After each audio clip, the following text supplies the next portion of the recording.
Hello दोस्त, मैं Chandrabhushan Kumar, electrical engineer, railway. आज हम लोग पढ़ेंगे ग्लोब, देशांतर और अक्षांश के बारे में। तो आइए देखते हैं। सबसे पहले देखते हैं ग्लोब।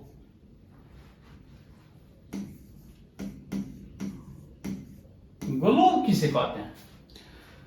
ग्लोब पृथ्वी का काल्पनिक नमूना होता है, रूप होता है, जिसकी सहायता से पृथ्वी के बारे में अध्ययन करते हैं।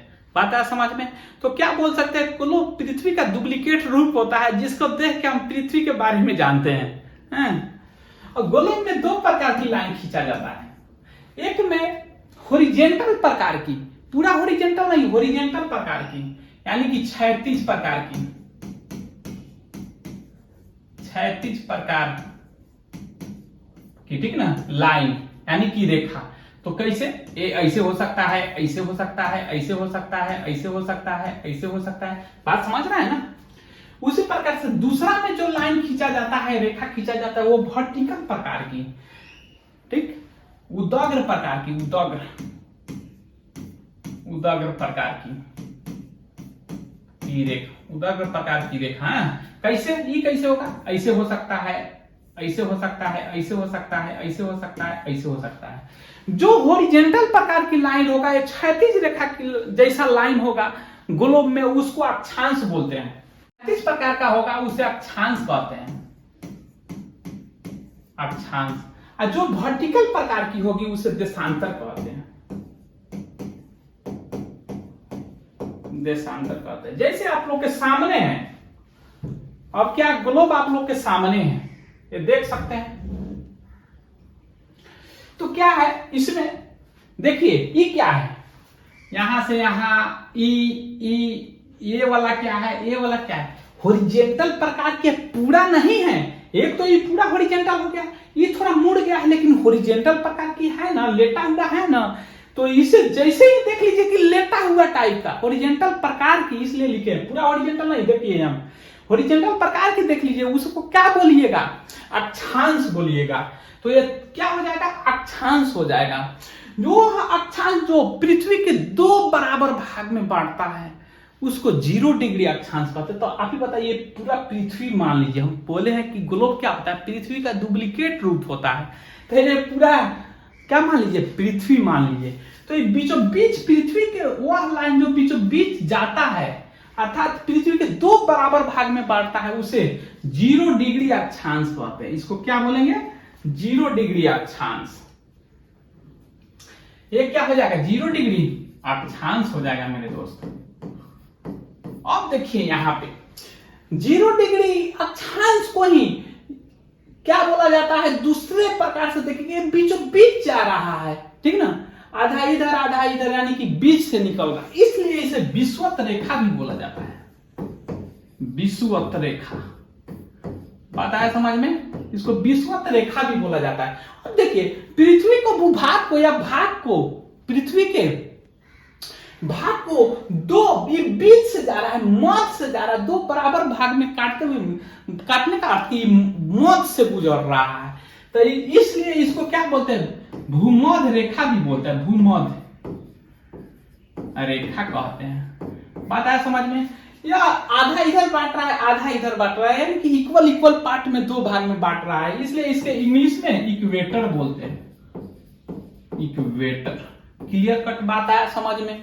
तो बीच वाला भाग को क्या बोलते हैं? बीच वाला विषुवत रेखा को 0 डिग्री विषुवत रेखा, या मध्य रेखा, या विषुवत रेखा, या इक्वेटर बोलते हैं। ऊपर वाला भाग को उत्तर भाग बोलते हैं। ये गोला के अर्ध भाग है तो उत्तरी गोलार्ध बोलते हैं। ये पूरा भाग को क्या बोलेंगे? ऊपर वाला भाग को नॉर्थ बोलते हैं, उत्तर बोलते हैं, इसको नॉर्थ लिख सकते हैं।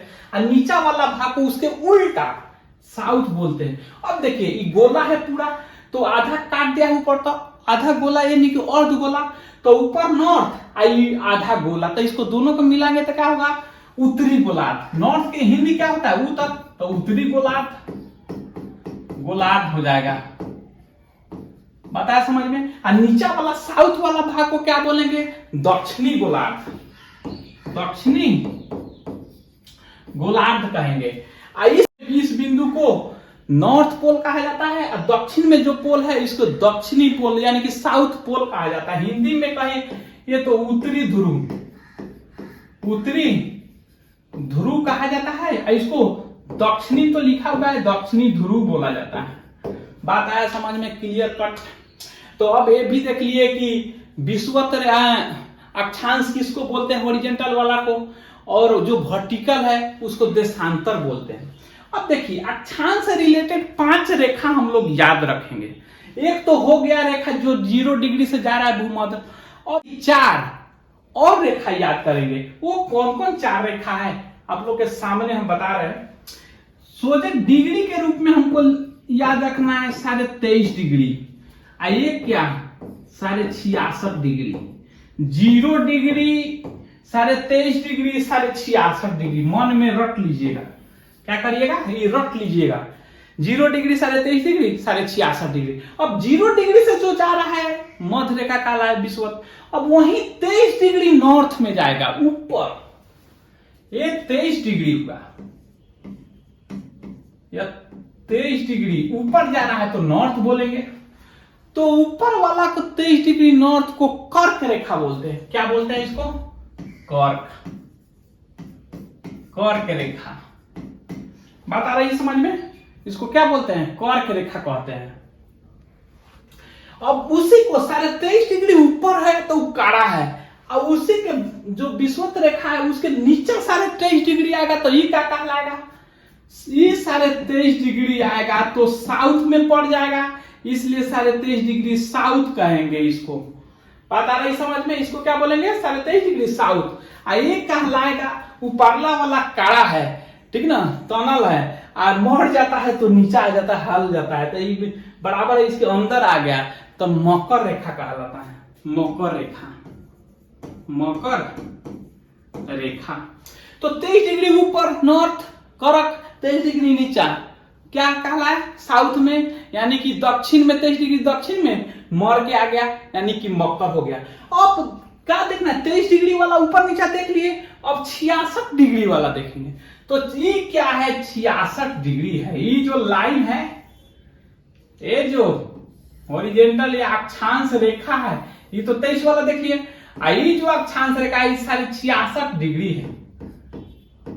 ऊपर है तो क्या लिखेंगे, नॉर्थ यानी कि उत्तर, तो इसको क्या बोलेंगे, आर्कटिक, आर्कटिकल है, और जो औरता है वही ऊपर टिकता है। बात आ समझ में, तो ऊपर वाला ये क्या हुआ है, आर्कटिकल है, इसलिए आर्कटिक बोलते हैं, आर्कटिक वृत्त लिखा जाता है, आर्कटिक सर्किल। अब देखिए 66 डिग्री नॉर्थ में वो और क्या टिका है, और नहीं टिकेगा वो गिर जाएगा।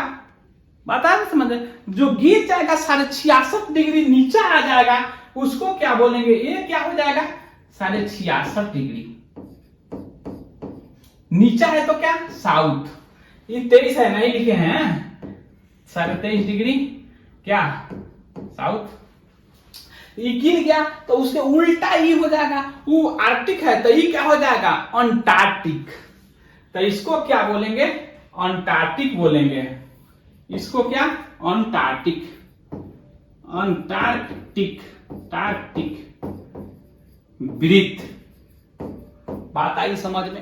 अक्षांश का प्रयोग होता है ताप को दिखाने में, जलवायु किसी भी स्थान पे के जलवायु को निर्धारित करने में इसका प्रयोग किया जाता है कि वहां पे गर्मी होगा कि ठंडा है कि गर्म है, दिन कैसा है, बड़ा दिन है कि छोटा दिन है। तो आइए उसको भी एक झलक देख लेते। अब देखिए सूरज का जो प्रकाश होता है वो मेरे दोस्त इसके बीच रहता है, यानी कि कर्क रेखा और मकर रेखा के बीच रहता है हमेशा सूरज के प्रकाश। अगर बोला जाए ज्यादा के रूप में, ठीक है ना, क्या 23.5 डिग्री नॉर्थ से 23.5 डिग्री के बीच, 23.5 डिग्री साउथ के बीच। अब देखिए ये जो हो जाता है जो 21 जून को ये नॉर्थ में अगर 12 दिन होगा तो उसके उल्टा साउथ में हो जाएगा, साउथ में यानी कि दक्षिणी गोलार्ध में छोटा दिन हो जाएगा। तो 21 जून को सूरज के प्रकाश पूरा मकर जो कर्क जो लाइन है कर्क रेखा पर सीधा पड़ता है, यहाँ पे सीधा पड़ता है कर्क रेखा पर। जहां सीधा पड़ेगा सूरज के प्रकाश तो देखते होइएगा कि गर्मी बहुत होता है, गर्म पड़ेगा बड़ा दिन हो जाता है। तो नॉर्थ में, उत्तरी गोलार्ध में क्या होता है, 21 जून को सीधा पड़ता है, इसलिए ज्यादा गर्मी और बड़ा दिन होता है। इसके उल्टा उसी दिन 21 जून को क्या होगा, दक्षिणी गोलार्ध में क्या होगा, छोटा दिन होगा। उसी के प्रकार अब आइए, इसके बाद 21 जून के बाद जाइएगा तो सितंबर आता है। तो 22 सितंबर को सूरज के प्रकाश यहां इक्वेटर पे, कहने का अर्थ कि भूमध्य रेखा पर सीधा पड़ता है, ठीक ना।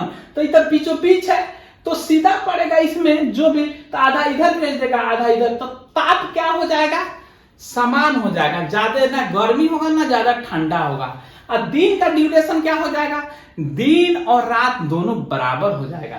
तो कहने का अर्थ क्या है, यहाँ पे 22 सितंबर को क्या हो जाएगा, दिन और रात बराबर हो जाएगा। फिर 21 मार्च को भी दिन इधर से जाएगा, तो 21 मार्च को भी देखिएगा तो यहीं पे सूरज का प्रकाश पड़ता है, इसलिए दिन और रात बराबर होता है। तो दोनों में 21 मार्च और 22 सितंबर को दिन और रात बराबर होता है। अब यहां पे आइए, जो 22 दिसंबर के दिन होता है वो मकर रेखा पर सूरज भटकते भटकते अब यहां पे आ जाता है, ठीक ना। पहले जून में यहां पे गर्मी पृथ्वी से चलते रहता है, ठीक ना। तो धीरे धीरे घसकते घसकते घसकते घसकते अब यहाँ पे आ गया दिसंबर। 22 दिसंबर को मकर रेखा पर सीधा पड़ता है।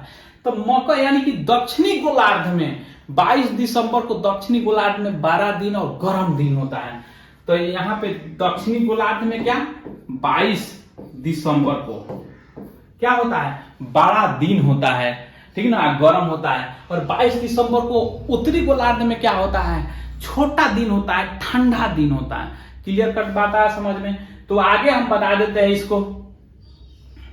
भारत पड़ता है नॉर्थ उत्तरी गोलार्ध में। तो भारत में दिन बड़ा कब होता है, भारत के लिए भारत में सबसे बड़ा दिन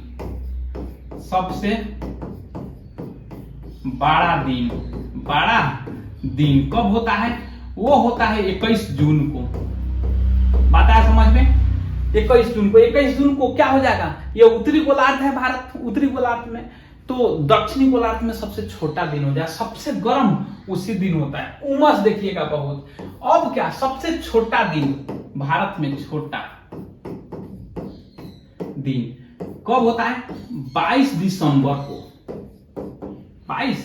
को। भारत में दिन और रात कब बराबर होता है, दिन रात बराबर कब होता है, वह 21 मार्च और 22 सितंबर को। बता समझ में, ये दिन और रात बराबर होता है।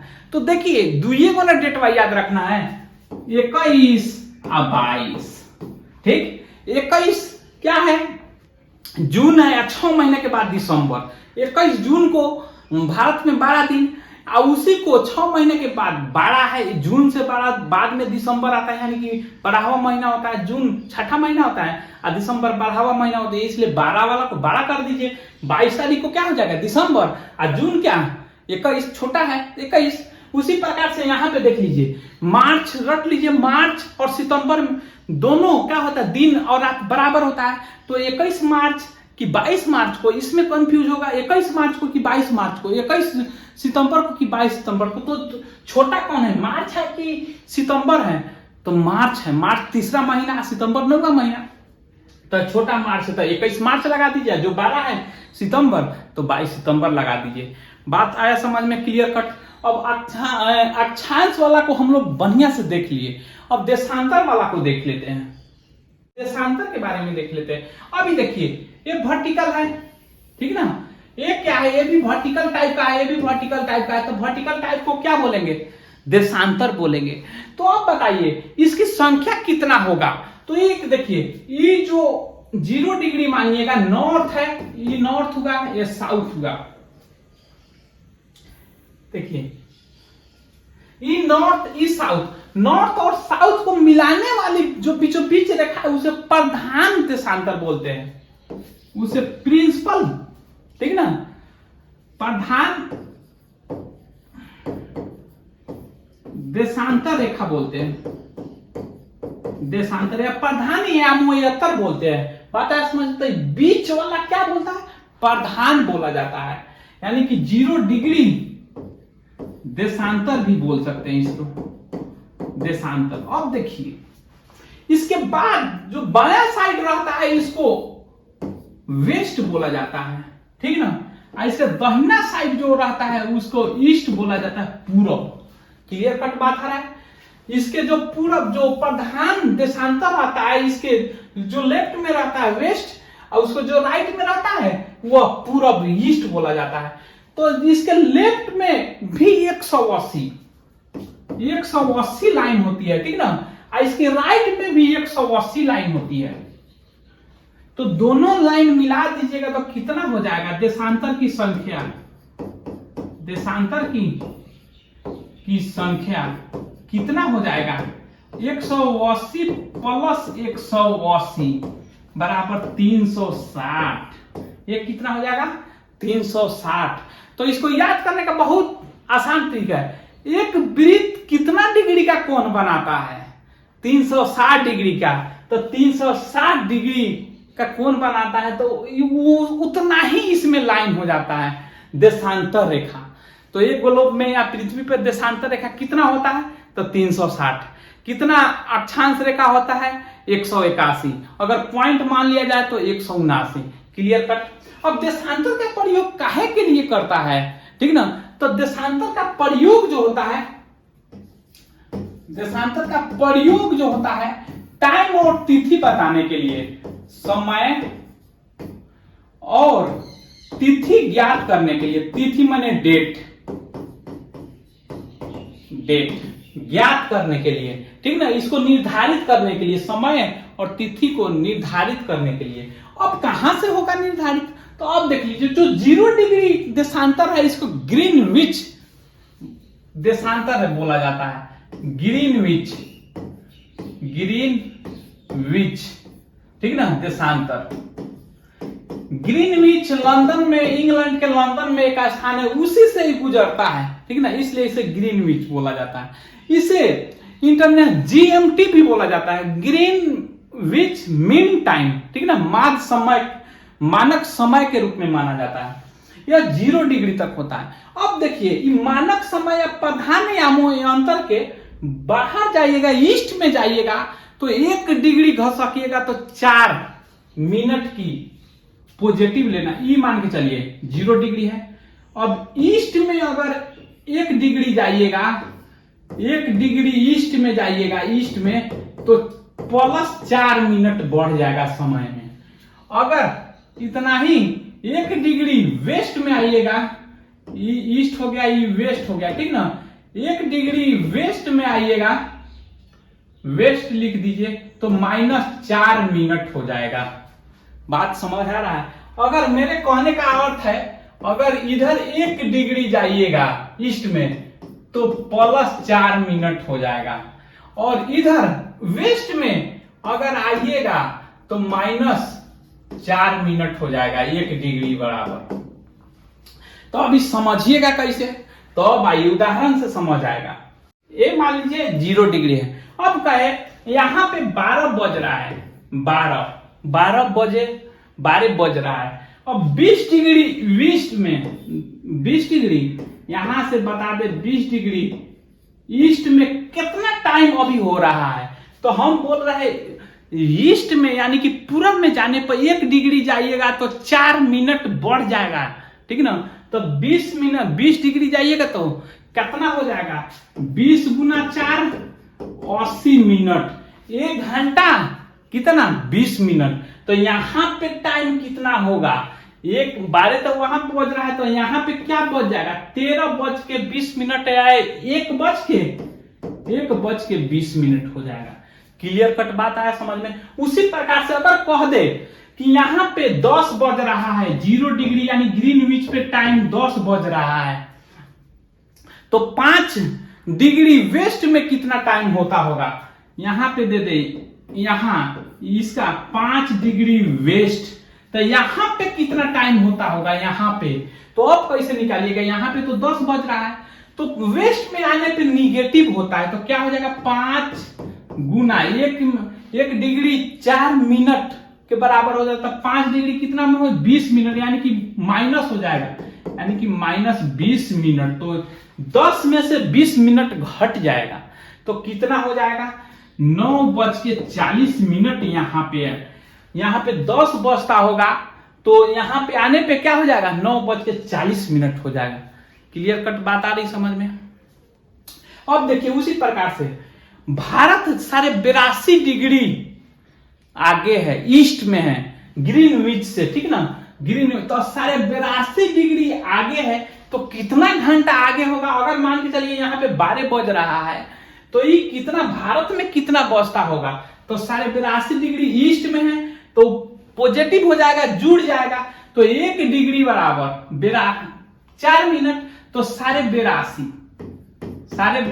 गुना 4, ये करिएगा तो आपका 330 आ जाएगा, 30 मिनट, ठीक ना, यानी कि 5.5 घंटा 30 मिनट भारत आगे हो जाएगा, यानी कि यहां पे 12 बजेगा तो भारत में कितना बजेगा 5:30।